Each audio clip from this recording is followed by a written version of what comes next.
नमस्कार दोस्तों। आज हम बात करेंगे जात्यादि तेल की।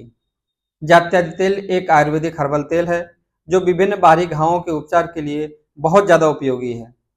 एक चिकित्सा अध्ययन में यह सिद्ध हुआ है कि इस तेल में flavonoids, essential oils, tannins, glycosides, steroids और एल्कोलाइड्स होते हैं जो घाव को तेजी से भरने में मदद करते हैं। यह तेल एंटीमाइक्रोबियल, एंटीसेप्टिक, एंटीफंगल, एनाल्जेसिक और एंटी इन्फ्लेमेटरी होता है। आइए जानते हैं इसको किन आयुर्वेदिक हर्ब्स को मिलाकर के बनाया जाता है। इस तेल का बेस तिल तेल होता है जिसे आयुर्वेद में सभी तेलों में बेस्ट औषधि गुणों से भरपूर कहा गया है।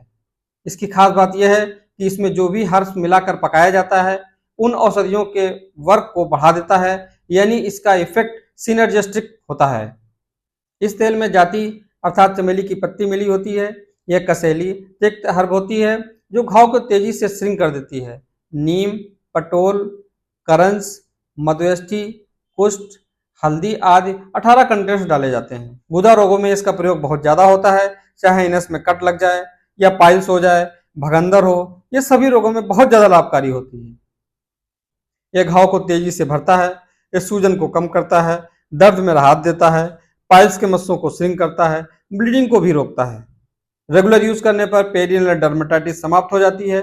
मैंने कई गुदा रोगियों को जिनका इलाज कई महीने से चला तो वो लेटिन के रास्ते के आसपास तेल अपने आप ही लग जाता है, तो वहां की जो खुजली थी, पेरिनियल डर्मेटाइटिस जो थी, वो अपने आप समाप्त हो गई। तो मरीज हमारे पास इलाज करवाने भगंदर का आया था और उसकी साथ में पेरिनियल डर्मेटाइटिस जो खुजली थी वो अपने आप ठीक हो गई। कहने का मतलब ये है कि अगर धैर्य के साथ वहाँ का लोकल हाइजीन मेंटेन किया जाए और साथ में जात्यादि तेल रेगुलर यूज किया जाए तो मैं कह सकता हूँ तो वहाँ पेरिनियल डर्मेटाइटिस या खुजली की समस्या दूर हो सकती है।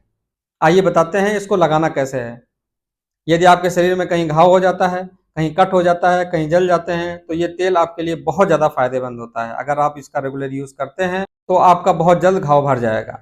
अगर आपको लेटिन के रास्ते में कट लगा हुआ है जिसको फिशर बोलते हैं तो इसमें लगाने का तरीका थोड़ा सा अलग है। सबसे पहले आप अपने हाथ बढ़िया से साफ कर लें। साफ करने के बाद में आप उंगली से तेल ले करके आपको लेटिन के रास्ते के पूरे अंदर तक लगाना है। लेटिन का जो रास्ता होता है लगभग 4 सेंटीमीटर का होता है। घाव अगर बाहर लगा बना हुआ है तो घाव में तो लगाना ही लगाना है, साथ में पूरी एनल कैनाल में भी लगाना है।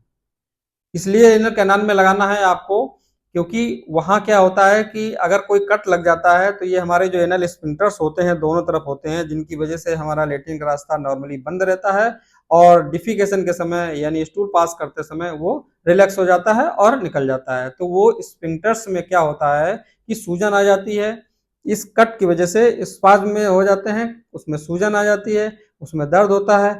तो उसको कम करने के लिए आपको उन स्फिंक्टर्स को रिलैक्स करने के लिए आपको उंगली आपकी लेटिंग रास्ते में पूरी पूरी जानी चाहिए। इतनी उंगली कम से कम जानी चाहिए। इतनी जब उंगली जाएगी तो वो स्फिंक्टर्स जो होंगे वो रिलैक्स हो जाएंगे, आपको दर्द में आराम मिल जाएगा, वहाँ का जो घाव होगा वो बहुत तेजी से भर जाएगा। तो इस तरीके से आपको लगाना है। नॉर्मली जो हमारा लेटिन का जो रास्ता होता है वो इंटीरियर पोस्टीरियर स्लिट से इस तरीके से बंद रहता है और जब स्टूल या फ्लेटस पास होता है तो वो रिलैक्स होता है। अगर आपको एनल फिस्टुला हुआ है और छाछूत पड़ा हुआ है तो तेल लगाने की विधि थोड़ी सी डिफरेंट हो जाती है। इस तरीके से आपको एक कैथेटर लेना है, रेड रबर कैथेटर लेना है या K90 लेना है इस तरीके से, और इसको इसमें 2 ml की सिरिंज इस तरीके से लगा लेते हैं। ठीक है, इसमें जात्यादि तेल भरेंगे। जात्यादि तेल भरने के बाद में आपको इसको एनस में पुश करना होगा और एनस में जो पुश करेंगे वो कम से कम हम 4 या 5 सेंटीमीटर इस तरीके से अब हम पुश करेंगे, क्योंकि हम जानते हैं कि लेटिन का रास्ता जो होता है वो 4 सेंटीमीटर का होता है, लगभग 4 सेंटीमीटर का होता है। और ये मेडिसिन जो हम ये तेल यूज कर रहे हैं अगर हम लेटिन के रास्ते में ही डालेंगे तो वो बाहर निकलने के चांस ज्यादा रहेंगे। तो इस तेल को हमको पहुंचाना कहाँ होता है? इस तेल को हमको पहुंचाना होता है lower part of the rectum में, यानी ये रेक्टम का पार्ट है, ये एनस का पार्ट है 4 सेंटीमीटर का और ये रेक्टम का है। तो हमें अगर यहाँ पहुंचाना है तो इसके लिए कम से कम आपको 5 सेंटीमीटर आपको कैथेटर अंदर पुश करना पड़ेगा। जब 5 सेंटीमीटर आप पुश करेंगे तो इसको हम ये रेक्टम में पहुंच जाएगा। अब चूंकि रेक्टम में पहुंच जाएगा तो इसके 2 काम होंगे। एक रेक्टम में जहां पर स्टूल इकट्ठा है या आने वाला है, ऊपर से आएगा जो, तो वो यहाँ पर इस लेटिन के रास्ते से निकलते समय वहां फ्रिक्शन नहीं करेगा, वहां घाव नहीं करेगा। नंबर 1 बात। जहाँ चूंकि धागा पड़ा रहता है वहाँ इन्फ्लामेशन होता है, वहाँ के इन्फ्लामेशन को भी सबसाइड करेगा। तो इस तरीके से लगाया जाता है। साथ में ये ध्यान रखना है कि इस कैथेटर में भी भरा रहता है, तो लास्ट में क्या करेंगे कि आप 1 या 1.5 ml फिर दोबारा से इसमें एयर भर करके और इसको पुश कर लेंगे। पुश करने के बाद में आप इसको निकाल लेंगे। ये जो कैथेटर से जो ऑयल लगाने का काम होता है वो करना है लेटिन जाने से 15-20 मिनट पहले करना है सुबह, और रात को सोते समय करना है। जो सुबह करेंगे उससे क्या होगा, स्टूल सॉफ्ट आएगा, लेटिन के रास्ते में कट नहीं लगेगा और आपको कोई दिक्कत नहीं होगी, आपका इलाज जो है ठीक से हो जाएगा। रात में जो लगाने का कंसेप्ट है, रात में लगाने से क्या होगा, ये बस्ती थेरेपी की तरह काम करेगा। और बस्ती थेरेपी जो होती है वो आयुर्वेद की बहुत अच्छी एक जादुई चिकित्सा होती है। जो ये ऑयल हमने यहाँ पर 2 ml डाला, 1.5 ml डाला, मगर ये पूरे शरीर में जाकर के आपके इसका असर देखने को मिलेंगे।